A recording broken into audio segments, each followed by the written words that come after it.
Sir ఈ యొక్క రాజీనామాలు అనేటిది కేవలం హరీష్ రావుతోనే ఆగుతుందా, ఇంకా మిగిలినటువంటి ఎమ్మెల్యేలు కూడా ఇదే బాటలో పోతారు? అందరూ ముందుకు వస్తారు. ఇదేంటంటే ప్రజాస్వామ్యం లోపల ప్రతిపక్ష పార్టీ పాత్ర. మీరు కొట్లాడండి, మీకోసం ప్రజల కోసం కొట్లాడండి, మాకు ఆ బాధ్యత ఇచ్చారు. ఆ బాధ్యతలో భాగంగానే ఇది ఫస్ట్ది హరీష్ రావు గారు ఇచ్చింది. ఇంకా చాలా ఉంటాయి. ఆగస్టు 15 లోపల చేయకపోతే అని చెప్పేసి దేవుళ్ళ పైన ఓట్లేస్తున్నటువంటి సందర్భం కనబడతా ఉంది రేవంత్ రెడ్డి. మీరేమో రాజీనామా అస్త్రాన్ని సంధిస్తూ ఉన్నారు. ఎలక్షన్ల ముందు ఎవరు చెప్పిర్రండి ఇవన్నీ? 100 రోజుల్లో ఇంప్లిమెంట్ చేస్తామని ఎవరు చెప్పిర్రు? రెండోది 9 డిసెంబర్ మీరు తొందరగా పోయి రుణాలు తీసుకోండి అని ఎవరు చెప్పిర్రు?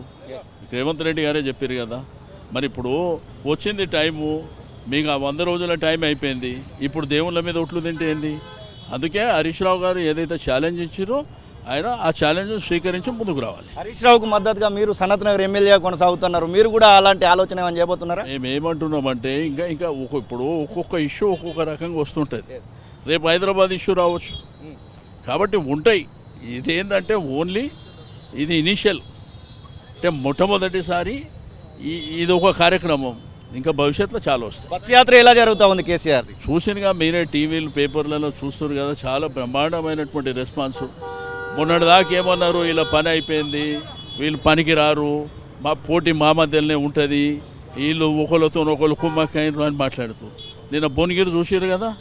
కాబట్టి నేనేమంటే రాజకీయాలల్లో ఓపిక అనేది ప్రధానమైనటువంటిది. డెఫినెట్గా 10 ఏళ్ళు మాకు అధికారం ఇచ్చారు, మాకేమన్నా తొందర ఉందా? ఈ గవర్నమెంట్ పడిపోవాలి, మేమేదో పోయి మళ్ళీ కూర్చో, మాకు ఆ తొందర ఏం లేదు. మీరు ఏం చెప్పినా అది ఇంప్లిమెంట్ చేయండి. మీ గవర్నమెంట్ 10 కాలాలు ఉండాలని కోరుకుంటాం మేము. మాకేం పెద్ద టెన్షన్ ఇబ్బంది ఏం లేదు. ప్రజలకు ఏం చెప్పినా చేయండి.